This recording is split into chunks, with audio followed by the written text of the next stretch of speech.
અમરેલીમાં ખાખીને દાગ લગાડનાર બે ઘટના બની છે। એક જ દિવસમાં બે પોલીસ કર્મચારી પર દુષ્કર્મના આરોપ લાગ્યા છે। બંને પોલીસ કર્મચારીને શોધવામાં અમરેલી પોલીસ નિષ્ફળ રહી છે। બાબરાના કોન્સ્ટેબલે સગીરા પર દુષ્કર્મ આચર્યું હોવાની ફરિયાદ।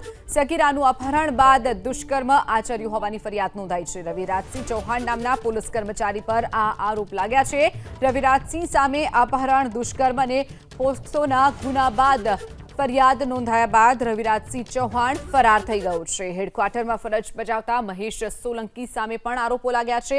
30 વર્ષીય યુવતી પર મહેશ સોલંકીએ દુષ્કર્મ ગુજાર્યું હોવાનો આરોપ લાગ્યો છે। ફરિયાદ નોંધાયા બાદ બંને પોલીસ કર્મચારીઓ ફરાર થઈ ગયા છે।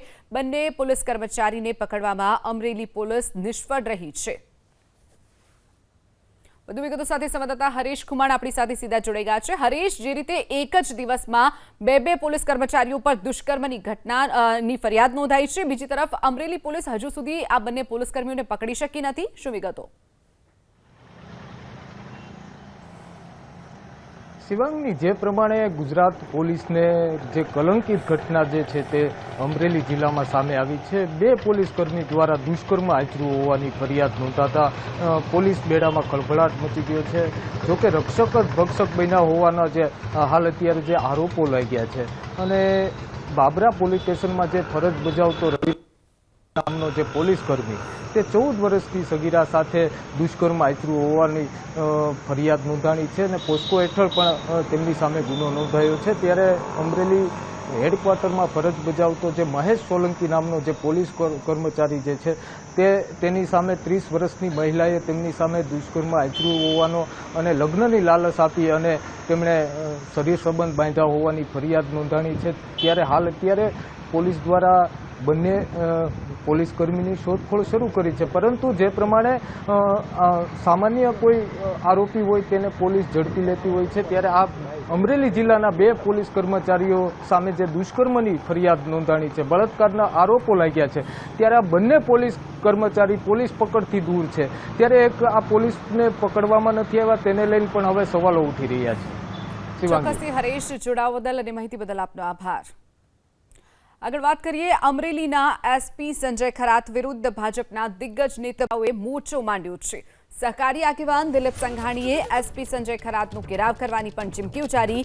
દિલીપ સંઘાણીએ ગંભીર આરોપ લગાવતા કહ્યું કે એસપી સંજય ખરાતના આશીર્વાદથી અમરેલીમાં દારૂનું ખુલ્લેઆમ વેચાણ થાય છે, ખનનની પ્રવૃત્તિઓ ધમધમી રહી છે। સાથે જ કહ્યું કે તાલુકા ભાજપનું કાર્યાલય કેવી રીતે ચાલે છે ની વાત કરનાર એસપી કેવી રીતે ક્યાં ક્યાં શું ચલાવે છે તેની રજૂઆત મુખ્યમંત્રી સુધી કરવામાં આવશે। એટલું જ નહીં, ગુંડાગર્દી કરી પોલીસ વિપુલ દુદાતનો અવાજ દબાવી રહી છે। પોલીસની કાર્યવાહી એક કાવતરું ગણાવ્યું અને જો જરૂર પડશે તો ભાજપના હિતધારકોને એકઠા કરી પોલીસનો ઘેરાવ કરવાની પણ દિલીપ સંઘાણીએ ચીમકી ઉચ્ચારી છે।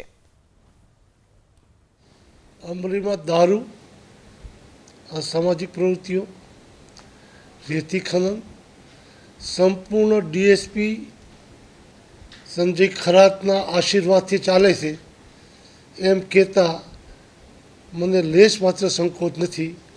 મેં ગઈકાલે એમના સાથે ફોન પર વાત કરી હતી કે એટલી જગ્યા આવું ચાલે છે અને ભાજપના કાર્યકર્તાઓ પર તમે દોષ આપો, તાલુકા ભાજપનું કાર્યાલય કેવી રીતે ચલાવો છો એની ઇન્ક્વાયરી કરવાની એસપી વાત કરતા હોય ત્યારે મારે હવે એસપી કેવી રીતે ક્યાં ક્યાં પોલીસ તંત્ર ચલાવે છે આની ઇન્ક્વાયરી અત્યારે તો બહારથી આવીને ગાંધીનગર પહોંચ્યો છું। હું સરકારમાં આ બાબતની સંપૂર્ણ વિગતો સાથે રજૂઆત કરીશ અને આ રજૂઆતના આધારે જે કાંઈ આક્ષેપો વિપુલભાઈ દુધાત ઉપર કરીને દબાવવાના, ગુંડાગીરી કરીને દબાવવાના પ્રયાસ પોલીસે કર્યા છે એમ કહેતા મને સંકોચ નથી।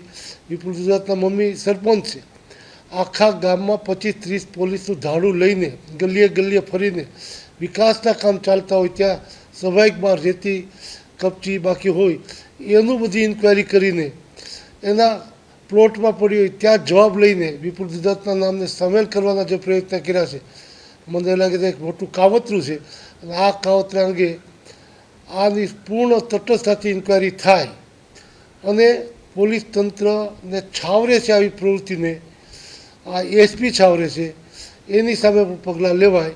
જે કક્ષાએ જ્યારે જેવી જરૂરત હશે એ અને આવું નહીં થાય તો આવતા દિવસોમાં અમરેલીમાં જઈને એક ભાજપના સ્થાપકકાળ પહેલાંના જનસંઘના કાર્યકર્તા તરીકે જિલ્લાભરના જૂનાથી માંડીને નવા ભાજપના હિતધારકોને કાર્યકર્તાઓ પર કાર્યાલય કેવી રીતે ચાલે એ પોલીસ ઇન્ક્વાયરી કરવાની હિંમત કરે કહેવાની, તો સંપૂર્ણ ભાજપના કાર્યકર્તાનું સંમેલન કરીને આ પોલીસને ઘેરાવ કરવાની નેતૃત્વ લેવામાં હું પાછો નહીં પડું. આમાં ચૂંટાયેલા પ્રતિનિધિઓ જોડાવું હોય તો જોડાય, ન જોડાવું હોય તો ન જોડાય. ભાજપના કાર્યકર્તા તરીકે એને પણ આમંત્રણ આપીશ. આ પોલીસ કોના જોરે આ તંત્ર કરી રહી છે, કોના જોરે આ કામ કરી છે, એની પણ ઇન્ક્વાયરી કરીને હું પ્રેસ દ્વારા, સરકાર દ્વારા આ ઇન્ક્વાયરી થાય એ અંગેની જરૂરી કાર્યવાહી કરવા આગ્રહ રાખીશ.